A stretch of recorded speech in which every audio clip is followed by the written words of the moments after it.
Did you know that time, as we know it, was invented during the scientific revolution? The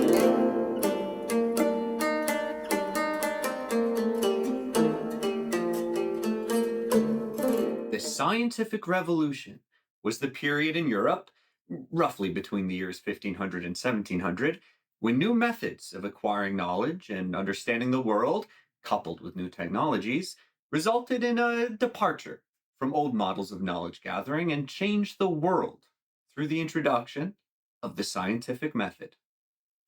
Prior to the scientific revolution, thinkers largely focused on why something happens instead of what was happening or how it happened. The scientific revolution put these considerations of what and how first, and, through the scientific method, also removed the influence of one's preconceived notions of the world on the conclusions of experiments, at least as much as humanly possible.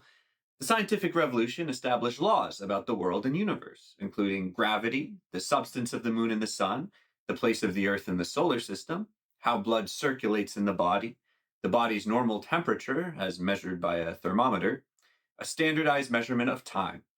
All of these things transform people's understandings and are recognized as empirical truths today.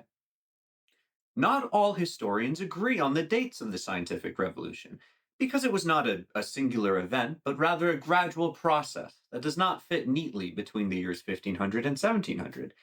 These dates are usually accepted, however, because they most closely correspond to the time of the shift in how thinkers acquired knowledge, the methods used, and the conclusions reached, which were often opposed to the accepted views of the time. Ancient thinkers, including Aristotle, Claudius Ptolemy, and Galen, had been accepted as the final authorities on how the world, heavens, and the body functioned for over 1500 years. But now their conclusions were being challenged by thinkers applying new methods and creating new models. Knowledge had been acquired through observation and practical experiments for centuries, ever since the first scientific revolution of the Ionian Greeks in the 6th century BCE.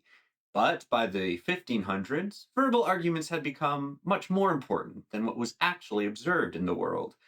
The English statesman and philosopher Francis Bacon is often credited with inventing the scientific method, which called for a more systematic, practical approach where observable consequences of experiments were collated, assessed using reason, and then shared with other thinkers for critical review. The final objective of this method was to test the validity of conclusions about the world. Bacon is therefore regarded as a founder of modern scientific research and father of the scientific method, and even father of modern science.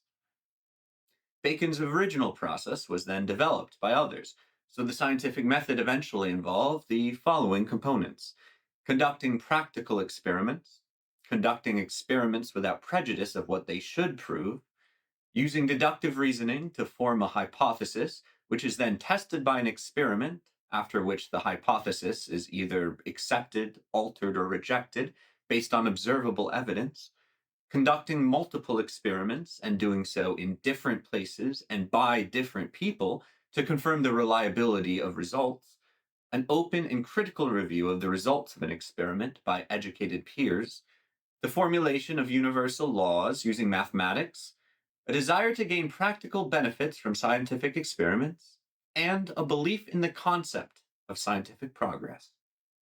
The scientific method encouraged a new way of approaching how one gained knowledge about the world and led to several important inventions, including the telescope, the microscope, the barometer, the thermometer, the pendulum clock, the air pump, and the balance spring watch, just to name a few.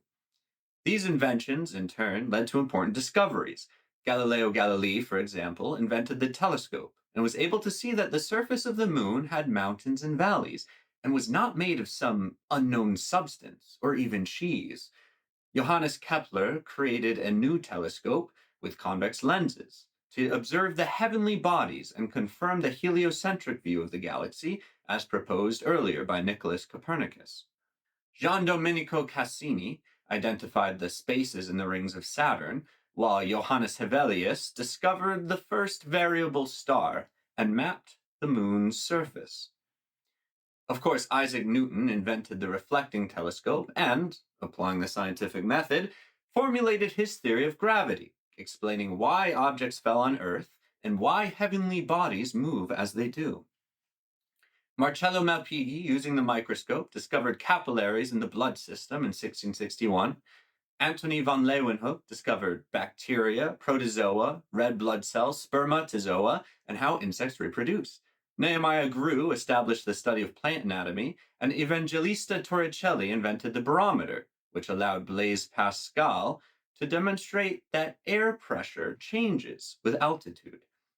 The invention of the pendulum clock by Christian Huygens made timekeeping more accurate, revolutionizing the concept of time and establishing our everyday notions of what it means to be on time, or late or early.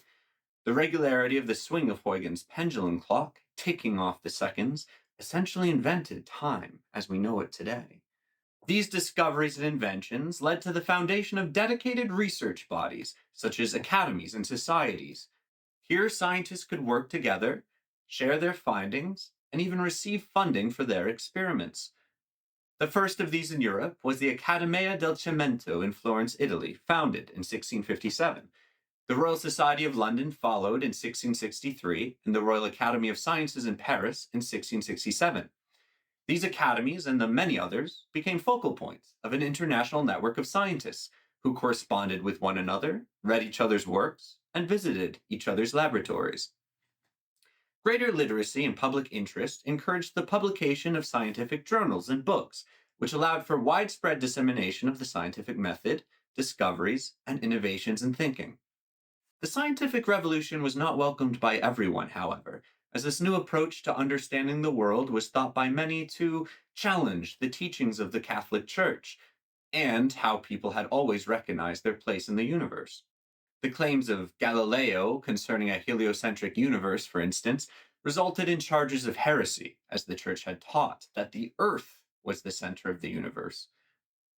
Great philosophers like René Descartes challenged the value of experimentation and the scientific method in general, claiming that these relied on the senses and that the senses could not be relied upon.